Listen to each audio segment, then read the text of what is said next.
안녕하십니까. 저는 죽음학 스케치의 저자이면서 수아지 상문과의 원장으로 있는 김다수입니다. 저의 유튜브 방송은 죽음에 대하여 지나친 감성이나 또는 믿음, 또 명적인 추상을 추구하는 그런 이야기가 아닌 매우 현실적이고 실천 가능한 그런 죽음에 대한 진솔한 삶의 얘기를 하려고 합니다. 앞으로도 꾸준히 저의 방송을 지켜봐 주시고 마음에 드시면 추천과 또 댓글, 구독을 신청해 주시면 감사하겠습니다. 오늘 주제는 죽음이란 무엇인가에 대해서 이야기하려고 합니다. 죽음, 영어로는 die라고 그러죠. die. 이 죽음에 대해서 이렇게 이제 얘기한다는 것은 매우 어렵습니다. 그래서 오늘은 그냥 개략적인 얘기만 하기로 하겠습니다. 우리 예전부터 우리 조상들은 무속신앙에서는 죽음을 저승사자를 따라가는 것 이렇게 표현을 하였습니다.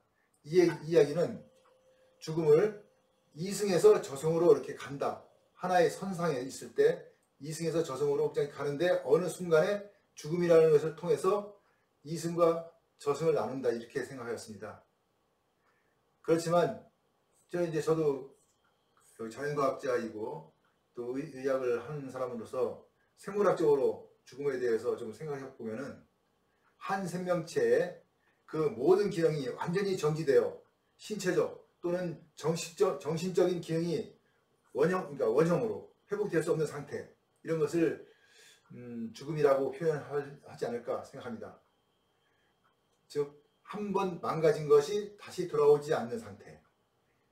그러면 이제 죽음이죠. 그거는 이제 결국은 더 이상 생길 게 없으니까.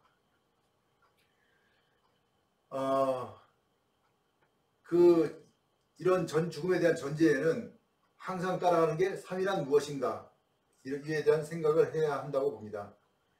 그 삶이 있기 때문에 죽는다는 거, 그런 죽는다는 것은 꼭 그 생물학적인 그런 관점에서 보는 것보다는 모든 사람들이 아니면 그 당사자가 느끼는 그 죽음에 대한 생각이 더 중요하다고 저는 봅니다. 문제는 이 죽음에 대한 느낌을 우리 사람들은 자기가 가지고 있는 오감, 그런 오감을 통해서 죽음을 생각하기에 사람들의 수만큼 죽음의 종류는 다양하고 또 앞으로 더 많은 다양한 죽음이 계속 생길 거라고 저는 보고 있습니다. 죽음이라는 게 생각해 보면은 인간의 경험 영역과 지각 영역을 이렇게 넘어서는 그런 차원의 문제라고도 볼 수 있는데, 그 본질을 정확하게 이해하고 표현하기는 매우 불가능하다고 저는 봅니다. 그렇지만 이제 과거에 그 신의 영역이라 이렇게 믿었던 삶과 죽음에 대한 의식 또한 이제는 종교를 떠나서 그동안 축적된 철학과 과학의 발전에 의해서 급속히 변화하고 있는 것도 사실입니다. 그러다 보니까 막연한 죽음이 구체적인 죽음으로 이렇게 좀 쉽게 변형되는 그런 경우도 생겼고, 또 죽음에 대한 우리가 생각할 수 있는 과거에 고전적으로 생각했던 죽음에 대한 그런 의미도 많이 변하고 있는 것도 사실입니다. 하지만 죽음은 명확한 정의를 논하기가 어렵고, 이런 자리를 통해서 글이나 말로 표현하는 것도 매우 힘들다고 봅니다. 하지만 이제 죽음을 그냥 그렇다고 해서 표현하지 않고 어떻게 지낸다, 그것도 아니잖아요. 그래서 우리는 좀 죽음에 대해서 좀 더 구체적인 뭔가를 찾아보려고 좀 노력하는 그런 것은 필요하다고 좀 봅니다. 우주과학 또는 분자물리학, 생명과학, 이런 모든 그 과학 분야들이 발전하다 보니까 그 생명에 대한 그 본질이죠. 본질에 점차 새로운 시선과 이론이 나오고 있고, 또 생명 그 현상 자체가 막연한 신비주의, 신비현상, 뭐 이렇게 생각하셨지만 이제는 좀 더 확실하고 증명되는 실체의 그 모습으로 이제는 많이 밝혀지고 있지 않나 이렇게 보고 있습니다. 최근에는 인공으로 세포도 만들 그런 과학이 발전하고 있고 또 앞으로 좀 더 발전하면은 자가 증식도 할 수 있는 인공 세포를 만들 것 같습니다. 그러다 보니 생명이란 무엇인가에 대한 많은 그 확장성이 일어나지 않을까 저는 이렇게 생각합니다. 제가 한 19년, 20년 전에 쓴 책이 하나 있습니다. 소설인데 그날은 온다. 이 소설입니다. 이게 이제 복제인간에 대한 이야기입니다. 20년 전에 이거 상당히 많이 베스트셀러가 돼서 많이 읽혀진 책이었는데 이 책에 보면은 인간의 복제는 당연히 되고 정신의 복제까지 가능하다고 봐서 그 노력을 했던 과학자들의 이야기가 있습니다. 그 사람들이 생각하기에 정신까지 우리가 복제를 할 수 있으면은 나와 똑같은 아바타라고 할 수 있죠. 그걸 만들 수 있다고 생각을 해서 나 대신 사랑을 할 수 있고 내가 하지 못한 것을 이룰 수 있지 않을까 하는 생각을 가지고서 이런 그 정신까지 복제할 수 있는 기술을 개발했다고 했는데 궁극적으로 그게 실패로 돌아가는 이야기가 있습니다. 왜? 그 내 세포를 가지고서 복제를 해서 정신까지 전이를 시켰지만 결론적으로는 나랑 똑같지 않더라. 그 새로운 생명도 자아를 가지고 있고 그 나름대로의 자기라는 내가 아닌 그 다른 그 생명이 존재라는 것을 깨우치게 되는 그런 이야기였습니다. 어찌되었든 죽음은 양면이 있습니다.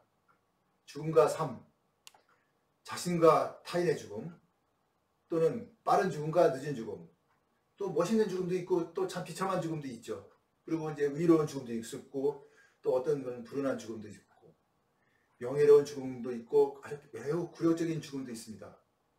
이렇게 이제 죽음은 서로 비교가 되는 다양한 의미와 가치를 가지고 있는데 이런 죽음에 대해서 사람들의 생각은 어떤 면에서는 결국은 그걸 보고 느끼고 그거를 받아들인 내 마음 또는 내 정신 이런 것의 작용에 의해서 그 죽음을 어떤 죽음인가 이렇게 이제 받아들이지 않나 저는 이렇게 생각하고 있습니다. 결국은 이러한 것을 받아들일 수 있는 것은 우리 뇌가 자꾸 발전하고 발달되면서 더 죽음에 대한 얘기가 더 많아지고 더 많은 고민 또 아니면 더 새로운 것을 찾고자 하는 그런 노력들이 계속되지 않는가 이런 쪽도 좀 생각할 수 있다고 봅니다. 그래서 그 죽음에 대한 문제는 과거에 2000년 전, 3000년 전에 그러니까 석가모니나 아니면 예수님이나 그런 어떤 성현들의 보았던 그런 죽음, 하는 지금의 죽음은 매우 많은 차이가 있지 않을까 저는 이렇게 생각합니다. 그 당시에 단순했던 사회상에서 보았던 죽음과 지금같이 복잡한 인공지능까지 나와 있는 이런 세상에서의 죽음에 대한 관점은 분명히 다를 겁니다. 또 같다고 주장을 하는 것도 또 그것 또한 모순이고 그 어떻게 보면 그는 그 자기 고집일 수도 있으니까 아집일 수도 있겠죠. 저는 그래서 이 죽음은 항상 변하는 그 죽음의 생각과 이런 모든 것은 변하고 있고 또 앞으로 계속 변해간다. 저는 이렇게 생각합니다. 근대 철학자 중에서 데카르트라는 사람이 있습니다. 그 데카르트가 한 얘기가 있죠. 나는 존재한다. 나는 생각한다. 고로 나는 존재한다. 이런 말을 했었는데 이는 이성의 능력을 발전시켜 가면은 결국은 내가 생각하고 내가 뭔가를 하겠다고 하면은 나의 존재, 나는 존재할 수도 있고 또 그로 인해서 뭔가를 자꾸 만들어낼 수 있고 생각할 수 있고 그러다 보니까 지금 현재 인공지능까지 그러니까 AI죠. AI까지 발전하는 그런 상태가 되지 않았나 이렇게 봅니다. 미래 인간이 그 만든 그 인공지능 AI에 대한 또 다른 삶과 죽음의 정의에 대한 고민이 앞으로 현실화될 것도 저는 이렇게 될 거라고 이렇게 보고 있습니다. 그러다 보면은 생명윤리에 대한 논의가 더 커질 것이고 죽음에 대한 새로운 의미의 확장성이 생길 것이라고 봅니다. 그러니까 현재의 죽음에 대한 우리들의 생각, 보편적인 생각보다도 앞으로는 또 다른 죽음에 대한 그 생각들이 많이 변화되지 않을까 이렇게 봅니다.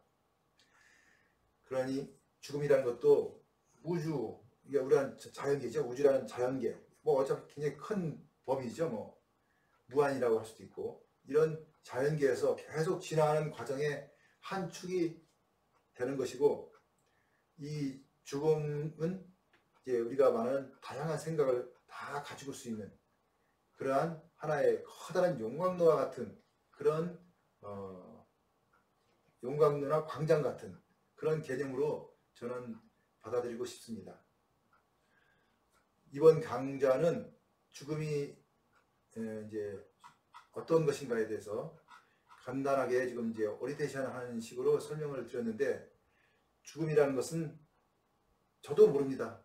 그리고 우리 시청하시는 분들도 다 뭐 제대로 다 안다고 할 수는 없을 겁니다.